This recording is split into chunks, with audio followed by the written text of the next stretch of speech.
Live from WTVO Rockford and your home team. Eyewitness News at 5 starts now. A Rockford man is killed after an early morning shooting on a busy Rockford road. What we know about the investigation so far.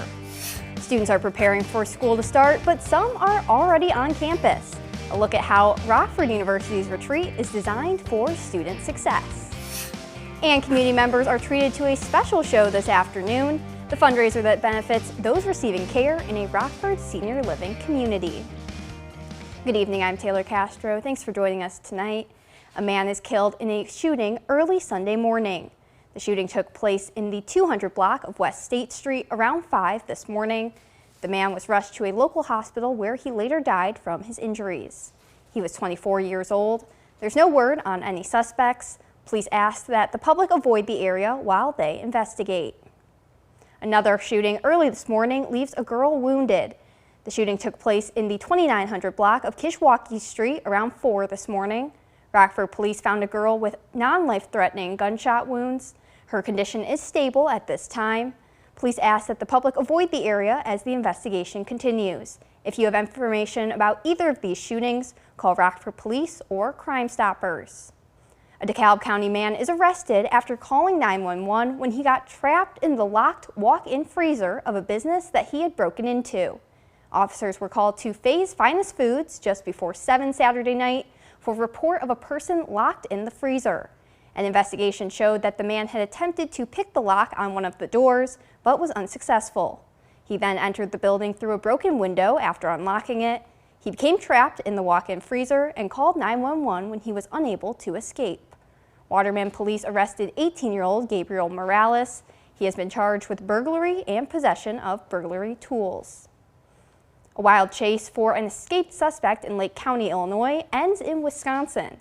It started Saturday afternoon when the man slipped out of his handcuffs in the back of a squad car. Despite being tased, the suspect took off when Park Ridge police officers pulled over on the northbound tri-state. He jumped a concrete barrier and carjacked a driver in the southbound lanes. About half an hour later in Northbrook, the man carjacked a second driver. Police tracked the car with its satellite navigation to I-94 in Kenosha County and took the inmate into custody.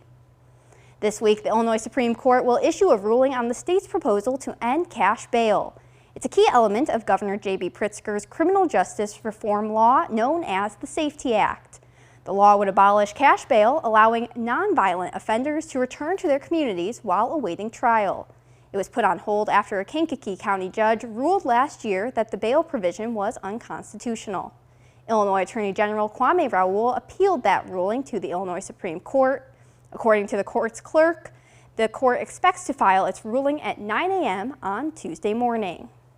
A summer retreat to support incoming first-generation college students is back this summer. Those participating at Rockford University's Regents First Summer Retreat get to spend a week on campus preparing to launch their college journey. They'll attend workshops and seminars to help them succeed on campus. Students are prepared with a peer mentor who is also a first-generation college student, as well as a financial aid coach and college life skills coach. Building these relationships is a key to success. It is probably one of the most rewarding things I've had the opportunity to do in my own personal professional journey. I am also a proud first-generation college student, so the opportunity to be able to pay it forward and to help the generation that is coming in is just, it's phenomenal. This is the third summer retreat. Students have come back after their first year to serve as mentors. An annual box office benefit fundraiser is also returning this summer. It's senior living community Wesley Willow's biggest fundraising event of the year. Community members came out to the RVC Starlight Theater on Sunday. There was lunch provided by Mission Barbecue before a private production of Footloose the Musical. It's the 51st year for the event that helps residents financially be able to continue to receive care. I think it's wonderful, and that's all thanks to the prior board members and administration that had the idea and foresight to partner and do such a beautiful event every year. I like the sense of community here in Rockford. I'm new to the Rockford area, but immediately I can see that there's a great love for a lot of the organizations around town supporting Wesley Willows. Pre-show festivities also included actor meet and greets, face painting, and raffle baskets with White Sox tickets or gift cards to local restaurants. The Powerball keeps growing. It soared to a whopping $900 million. It comes after no ticket matched all 6 numbers last night. The grand prize is the third biggest Powerball jackpot and the 7th largest in U.S. history, with a cash payout of $465 million before taxes. The next drawing is tomorrow night. Developing tonight, police officers in suburban Atlanta have shot and killed the man they suspect of killing 4 people. That man is 40-year-old Andre Longmore. He'd been the subject of a manhunt since the shooting yesterday morning. 3 men and 1 woman were killed in the suburb of Hampton. 2 police officers were hurt. Police say the suspect lived in the town. Little other information has been made available. With just 6 months until the Iowa caucuses, the Republican presidential candidates have released their latest fundraising figures. They're looking to show they have enough unique donors to qualify for next month's first GOP debate, which former President Trump has said he may not attend. Here's Mary Alice Parks with the details. The 2024 Republican presidential primary is heating up, and fundraising figures are providing some key insights into where the different candidates stand. Governor Ron DeSantis reportedly raised over $20 million in the 6 weeks since he launched his campaign, but has been burning through cash quickly and spent nearly $8 million and had a staff of over 90 people. ABC News has learned he's now planning to shake things up and already lay off about a dozen staffers. The Trump campaign also raising big sums, over $15 million to the campaign. His team moving a lot of money around between PACs and committees, some of which, not only the campaign, have been paying some of his legal bills. The former president speaking at an event in Florida, taking a swipe at Florida's own governor, Ron DeSantis. And I don't know why he's not here this couple of days, but he should be here. He should be here representing himself. On the other end of the fundraising spectrum, former New Jersey Governor Chris Christie raised $1.6 million. A third of that appears to be from small dollar donors, a good sign for his campaign. When asked on ABC's This Week if Christie thinks Trump will participate in next month's first debate, Christie said yes. Come on, Donald, get on the stage and defend your record. You know, if you want to be the nominee, you need to defend your record. One sign of potential struggles ahead, former Vice President Mike Pence. His campaign reporting he brought in just over $1 million. I asked him about the status of his campaign. He told me he got into the race late and still had plenty of time. On the Democratic side, President Biden's campaign has raised close to $20 million since he announced his re-election bid, finishing the quarter with more than $20 million cash on hand. According to the campaign, though, only $5 million of that from small donors. That was Mary Alice Parks reporting. Now, your First Warn weather forecast from Chief Meteorologist Candace King. Well, we take a live look with our SkyTrack camera now this evening over the Park Hills Golf Course here out in Freeport. Notice that haze really starting to settle in over the last couple of hours as we get a little further into this evening. And you'll notice that just like yesterday evening, where you really start to see that smoke and that haze kind of settle down closer to the surface. That is something, unfortunately, that is going to stay with us here as we go throughout the night. Good news, the thickest of that smoke kind of works out of the lower part of the atmosphere here within the next 24 hours. So notice here through the rest of this evening, we are still going to be dealing with kind of that thicker haze and smoke down closer to the surface. That'll actually last into tomorrow morning. But as that cold front passes through, it'll help kind of disperse a little more of that smoke and haze as we go through the afternoon tomorrow. So it won't be quite as noticeable here down in the low levels of the atmosphere, but more than likely you are still going to see some haze kind of up above. And that may be something that stays with us not only throughout this week or at least the next couple of days, but I think this is really going to be an issue that continues throughout the summer, and it may even continue into the fall as long as those wildfires continue to burn in Canada.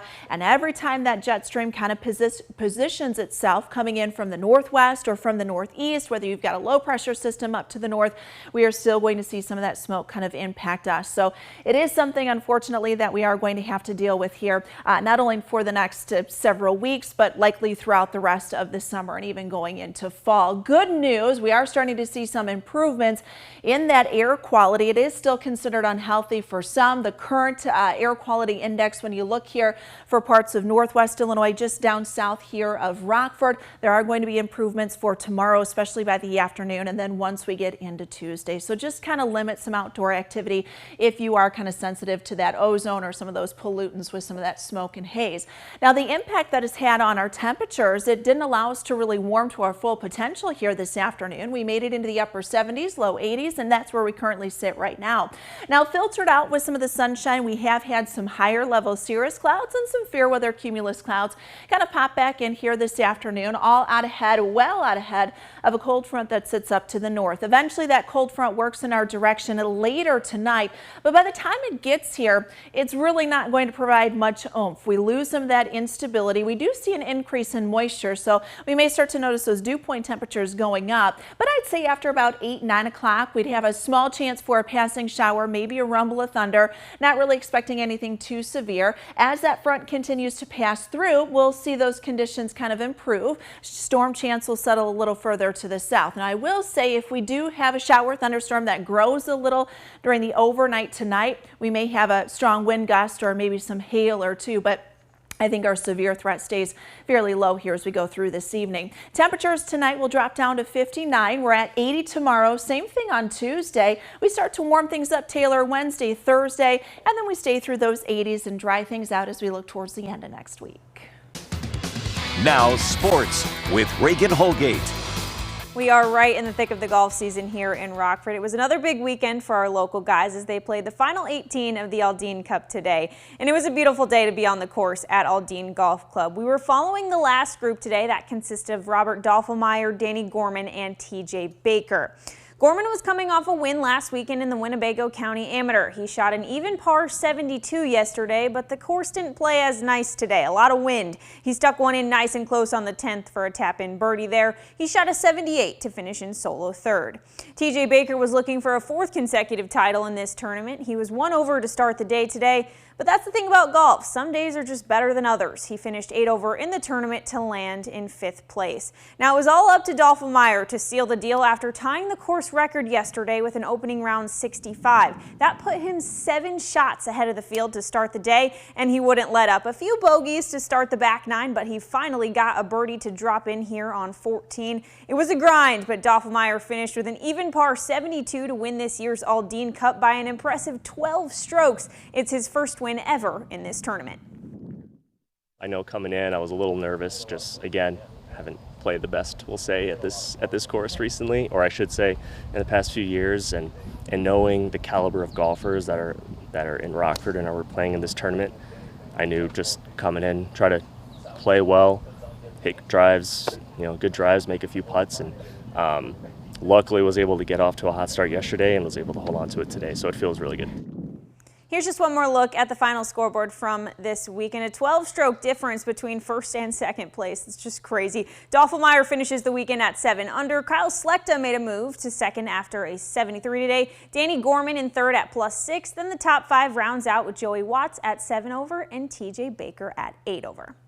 The White Sox had a chance to take the series from the league-leading Braves today. Let's go to the second inning with Jake Berger at the dish, and he's going to launch this one to center field, and what do you know, into the stands it goes for a nice little Berger bomb. That makes it 2-0 Sox. Dylan Cease was on the mound with another quality start. He went 5 innings with 6 strikeouts, giving up just 1 run. Then in the 6th inning, Luis Robert gets behind this one and blasts it out of the park for the solo shot, his 27th on the season. Robert tallied 3 RBIs today, and the White Sox beat the Braves 8-1 to take the series. The Cubs were also looking to grab a series win over the Red Sox, but this one would go in favor of the Red Sox. 11-3 the final there, almost a replica of yesterday's game, but the Cubs pitching staff gave up 3 home runs instead of the other way around today. Well, the wildfire smoke from Canada has made its return. The visibility is not too bad, not as bad as yesterday. Yeah, I mean, you could really see it, especially yesterday evening as the sun, was getting ready to set the big bright orange, Yeah. there. You're able to look right at it. And so, yeah, big issue yesterday. And today it wasn't as bad, but you're going to notice again, going through this evening, it'll start to settle in a little more just as that air kind of becomes a little more dense and we get further into the evening, so more of that smoke kind of settles back in. So there is an air quality alert that remains in effect for southern Wisconsin and northern Illinois, and that will last until midnight tonight. There are going to be some improvements tomorrow, so I don't anticipate that to continue here throughout the day tomorrow. But you can see the impact that has had on visibility down to 6 miles right now in Janesville, Galena, not because of the fog, but more so because of that smoke and haze. Temperatures tonight will drop down into the low 60s, upper 50s here as we go through the overnight. As I mentioned, some improvements there and some of that smoke and haze. You'll notice it tomorrow morning when the sun does come up, but following that cold front, a lot of that smoke will begin to disperse just a little bit. Still kind of caught in the upper levels of the atmosphere, so there is still going to be a little bit of a hazy look to the sky over the next couple of days. Chance for an isolated shower, thunderstorm, hazy conditions here as we go through this evening. Temperature tonight down in these upper 50s, 80 for tomorrow. Same thing on Tuesday too. We've got just a small chance, mostly Tuesday night, Wednesday night. Thursday, I think, out of the week is a better day for a couple of showers, a few thunderstorms as the temperature goes up, and then we settle back into the low 80s by the end of the week. Thanks, Candace. Thank you for joining us. We'll see you at 10.